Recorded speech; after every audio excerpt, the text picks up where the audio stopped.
getting away from the particular here, you've described now two different routes to constitutional change. One is a constitutional convention, and the other is a constitutional amendment by initiative. Are there other mechanisms to change the Constitution? Yeah, there's a revision to the Constitution. And what's the difference between an amendment to the Constitution and a revision to the Constitution? It seems to be a big issue these days. How much time do you have? Well, we have between now and November 2010 when all these items will be on the ballot. How's this? A revision is a really big amendment. Well, I mean, so you're being very coy here. It sounds like and so has the Supreme Court over the years in looking into this issue. They have talked about a change in the fundamental plan of government. That's kind of part of the diction they use on this thing. And that would be a revision. That would be a revision. That would be a revision. So why do we care about this distinction? It seems like a legal formalist distinction that this California Supreme Court has struggled with over the years, most recently with the Proposition 8 same-sex marriage amendment. Why is there, I mean, what is this distinction between revision and amendment all about, and why has it been such a bugaboo for us? That's actually simple, because you can't have a revision by initiative. That has to come from, be started by the legislature. And so when the Supreme Court has reviewed initiative constitutional changes to see if they are a revision or an amendment, at least with regard to that particular issue on review, if it's an amendment, it passes. If it's a revision, it does not. So you kind of suggested that a revision is a big change, whereas an amendment might be a lesser change. Why do we have this this differential way to accomplish those two mechanisms for changing the Constitution, revision versus amendment? Why is that such a big deal? History. It dates back to 1849. And at that time, California copied the provisions from other states, which said that the legislature could propose relatively small changes in the Constitution. The people would still have to pass them, but the legislature could put those before the people. Large changes, on the other hand, needed to be done a different way.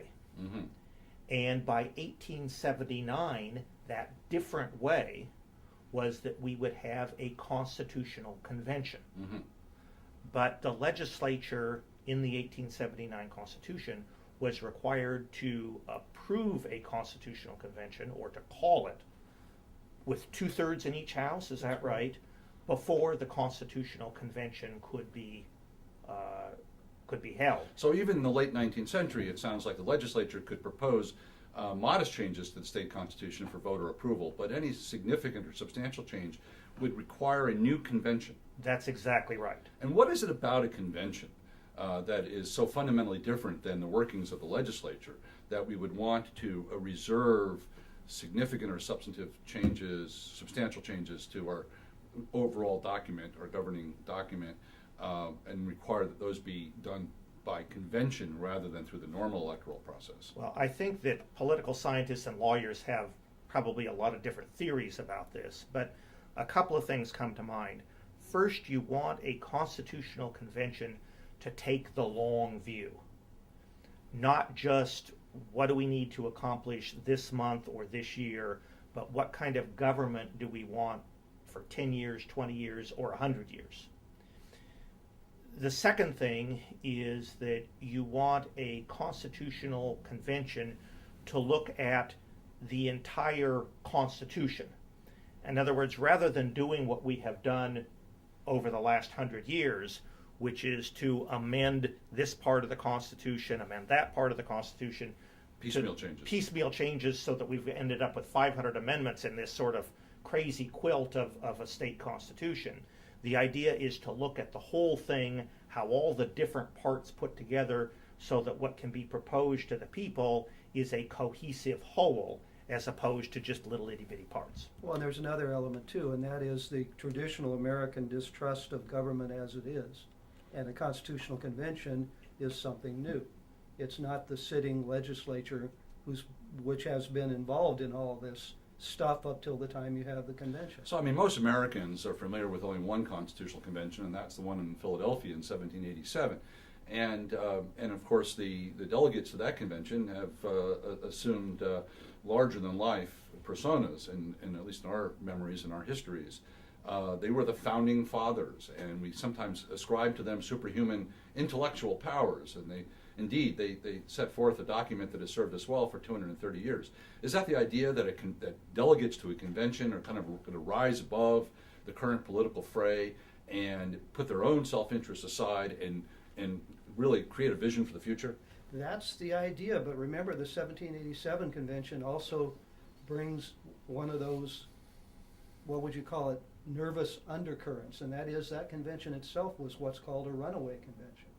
That is, it A runaway, I mean, what do you mean by a runaway convention? I guess this is an important constitutional term. conventions, and we will probably get around to talking about that in terms of the present universe of calls for a convention, are often called with restrictions as to the scope, as to what they would be considering and what they could change.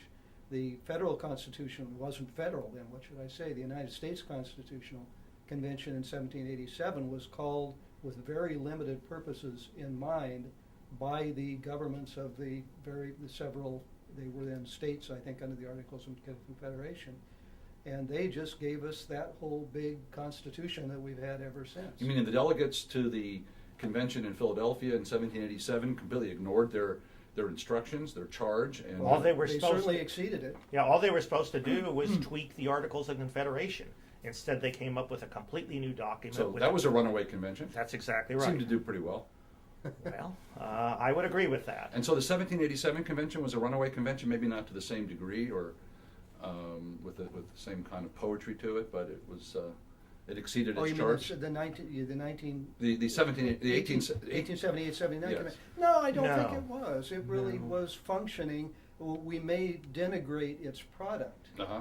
but the way it was run and the way that it went about doing its business was responsible and timely and all that sort of thing, and it really had the task of redoing entirely the 1849 convention. So- The question was, or rather the dismay is what came out of it, and maybe that has more to do with what's happened since then, too. So let's just recap the landscape that we've surveyed so far. You've described three different ways to affect constitutional change. The granddaddy way, of course, is through a constitutional convention. And then the two perhaps lesser ways are through the amendment, which is can now be accomplished by initiative, and constitutional revision, which I gather would still be less than the whole. It would be piecemeal to some extent. And that would be commenced, proposed by the legislature. Are there any other ways for us to effectuate structural change? What about the Constitution Revision Commission? I think we've had that twice in California. Well, any constitutional change, whether it's called a revision or an amendment, ultimately has to be approved by the people. As does a new constitution out of a convention. Correct. And so when you talk about, for example, constitutional revision commissions, what they're obligated or what they have done is to propose changes to the Constitution. Those changes then have to be put on the ballot under the existing structure, which is that the legislature puts them on the How do we ballot. get a Constitution Revision Commission?